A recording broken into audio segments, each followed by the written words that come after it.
Hello guys, welcome back to my channel. তোমরা সবাই কেমন আছো? আশা করছি ভীষণ ভালো আছো। আর আমি কিন্তু ভীষণ ভালো আছি, কারণ সামনেই আমার বিয়ে বাড়ি। আর সেই বিয়ে বাড়ি তোমরা তো জেনেই গেছো কার বিয়ে কি না, তো সেই সবের ব্লগেই পরে আস্তে আস্তে আসতে চলেছে।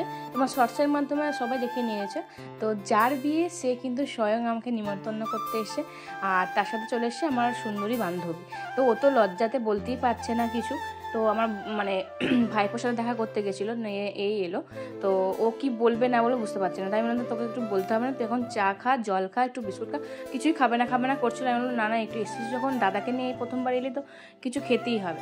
তো আমি এটাই বলছিলাম যে যখনই আমার বাড়িতে কেউ আসে তখনই আমি একটা বিচ্ছিরি একটা ঝোড়ো কাকের মতন হয়ে থাকি, চুল টুল বেঁধে থাকি, তেল মেখে থাকি, এরকম ব্যাপার হয়ে থাকে।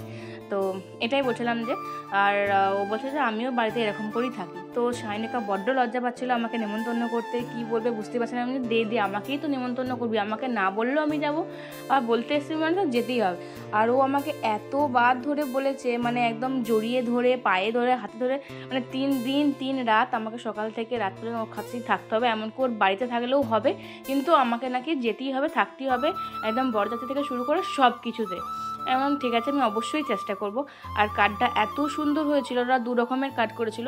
সুদীপাকে 1 রকমের কার্ড দিয়েছিল, আমাকে 1 রকমের কার্ড দিয়েছিল। আমার কার্ডটা তো খুবই সুন্দর ছিল, মানে দুটো কার্ডই খুব ভালো ছিল।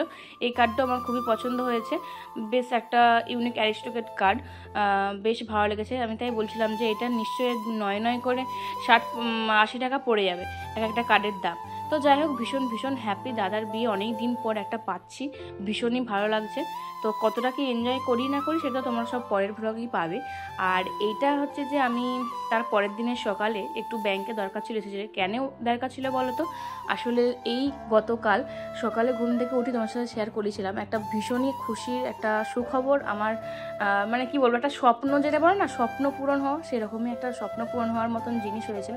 ঘুম থেকে উঠি বাবা বলছে, ঘুম থেকে তুলে আর কি, যে তোর ব্যাংক থেকে টাকা মানে এসেছে, তোর অ্যাকাউন্টে টাকা ঢুকেছে। আমি যে টাকা ঢুকেছে আমার অ্যাকাউন্টে কী কারণে? তো আমি কিছু বুঝতেই পারিনি, কারণ আমি তো মানে তারপরে আমি মনে মনে ভাবছি তাহলে ফেসবুক থেকে না হলে তার কখনো হবে না। কিন্তু ফেসবুক থেকে হবে কি করে? আমি যদি নিজে থেকে না তুলি তাহলে ফেসবুক থেকে কেন টাকা ঢুকবে? তো একটু ছিল। তারপর আমি আবার ফেসবুকটা গেলাম, দেখলাম, তারপর দেখলাম যে হ্যাঁ সত্যিই তাই, যে পেড হয়ে গেছে আর আমি পেয়েছি। কিন্তু নাম্বারটা কি কারণে কি ছিল জানি না, সেটা বাবার অ্যাকাউন্ট বা কারো একটা নাম্বার ছিল, ফোন নাম্বারটা বাবা ছিল বলে বাবার ফোনে ঢুকেছে, আমার ফোনে ঢুকেনি। আর আমার এটিএম কার্ড ছিল না বলে আমি এই এটিএম কার্ড করাতেছিলাম, যাতে এটিএম কার্ড নিয়ে আমি টাকাটা তুলতে পারি, তোমার সাথে শেয়ার করতে পারি। কিন্তু কিন্তু কেন জানি না যে আমি ফেসবুক থেকে না চাইতে কেন নিজে থেকেই আমি টাকাটা পেলাম। তোমরা যদি কেউ জেনে থাকো এটা, আমাকে কিন্তু অবশ্যই জানাবে। মানে আমি কিন্তু তুলতে চাইনি, কিন্তু ফেসবুক নিজে থেকেই আমাকে টাকা ঢুকিয়ে দিয়েছে। তো তারপর একটু কাজ ছিল দণ্ডেশ্বরীতে, একটু দেখছিলাম গিফটের ব্যাপারে, যে কি দিলে ভালো হয়, গিফটগুলো কেমন কি দাম আছে না আছে, সেসব দেখে বাড়ি চলে আসলাম। 1000 years later. তো বাড়ি আসার পরে দেখলাম একটা পার্সেল এসছে। আমি দাদার বিয়ের জন্য এটা অর্ডার দিয়েছিলাম। এটা ইনস্টাগ্রাম আর মিশোতে প্রচুর প্রচুর ভাইরাল শাড়ি। একটা ইনস্টাগ্রামে সবাই এত এত দেখছিলো, আর আমি সেই জন্য না থাকতে পেরে আমি একটা সার্চ করে অর্ডার দিয়ে দিয়েছিলাম। এত সুন্দর আসবে আমি কল্পনা করতে পারি না। আমার সেটা মুখের এক্সপ্রেশন, রিয়াকশান দেখি বুঝতে পেরেছে যে কতটা সুন্দর এসে, মানে যেমনটা দেখেছিলাম তার চেয়েও দ্বিগুণ সুন্দর এসে গেছে।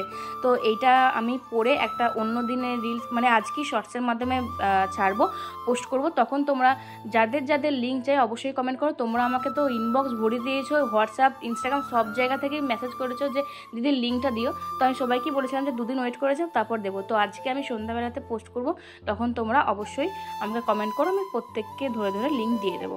তো তারপরে দেখো, কালকে যেহেতু বিয়ে বাড়ি, সেই জন্য মামিমা আর আমার বোন এসেছে বোনকে দিতে। কারণ বোনকে আমি আসতে বলেছিলাম একটু চুল টুল বেঁধে দেওয়ার জন্য, মেহেন্দি টেহেন্দি পরে দেওয়ার জন্য। ও খুব ভালো মানে চুল টুল বাঁধে। তো আমার ওই পুরুলিয়ার চুল বাঁধাটা খুবই ভালো লেগেছিলো, সেই জন্যই ওকে বলেছিলাম যে তুই অবশ্যই আসবি, নাহলে কিন্তু আমার সব কিছু সর্বনাশ হয়ে যাবে, আমাকে ভালো লাগবে না। তো সেই জন্য ও এসেছে। আর মেহেন্দিটা হঠাৎ করেই মনে পড়েছে। তো ও যে এত সুন্দর মেহেন্দি করতে পারে আমি সত্যি ভাবতেও পারিনি। তারপর সন্ধ্যাবেলা খাওয়া দাওয়া করে, রাত্রেবেলা খাওয়া দাওয়া ডিনার সেরে আমি কিন্তু বসে পড়েছি ওই রাত 11টার সময় করে মেহেন্দি পড়তে। তো মেহেন্দিটা দেখো একবার কত সুন্দর ও পরিয়েছে। প্রথমে বাঁ হাতটা অতটাও ভালো হয়নি, পুরোটা ওই দিকে চলে গেছে, কিন্তু ডান হাতটা এত এতটা নিখুঁতভাবে করেছে, সরু করে একদম অপূর্ব করেছে। তো চলো তোমাদেরকে পুরো লাস্টে দেখাচ্ছি কেমন হচ্ছে না হচ্ছে। মানে দিদিরাও অবাক হয়ে গেছে যে বোন এত সুন্দর মেহেন্দি পড়ায়। দেখে দেখেই পড়াচ্ছিল, দেখে দেখেই তো পড়াতে হবে না, আমরা তো আর মেহেন্দি আর্টিস্ট নই যে না দেখে পড়িয়ে দেবো। তো অপূর্ব হাতের কাজ, ওর সব দিক থেকে ও ভীষণ গুণী মেয়ে, খুবই ভালো মেয়ে, মনের দিক থেকে কি সব দিক থেকে কি খুবই ভালো মেয়ে। তো চলো, আর এদিকে দেখো আমাদের মেহেন্দি কিন্তু কমপ্লিট হয়ে গেছে। দাঁড়াও তোমাকে আরেকবার ভালো করে দেখিয়ে দিই। আর যে করেছে তাকে একবার ভালো করে দেখায়, ও তো মানে শুধু লজ্জাতেই অস্থির যে আমাকে নিস না, আমাকে কীরকম লাগছে। আর দেখো কেমন হচ্ছে তোমরা কিন্তু অবশ্যই জানাবে। আর তোমরা যদি মেহেন্দি পড়তে চাও তোমরা কিন্তু ওর সাথে কন্ট্যাক্ট করে নিতে পারো, যেটা বলবে ও কিন্তু দেখে দেখে করে দিতে পারবে। কত সুন্দর করেছে দেখো, আমার তো ভীষণ ভীষণ ভালো লেগেছে। তো চলো আজকের মতন ভিডিওটা এই পর্যন্ত। যদি ভালো থাকে অবশ্যই লাইক কমেন্ট শেয়ার করতে একদম ভুলবে না। দেখা হচ্ছে পরের ভাগে, খুব তাড়াতাড়ি ভালো থাকবে, সুস্থ থাকবে, বাই।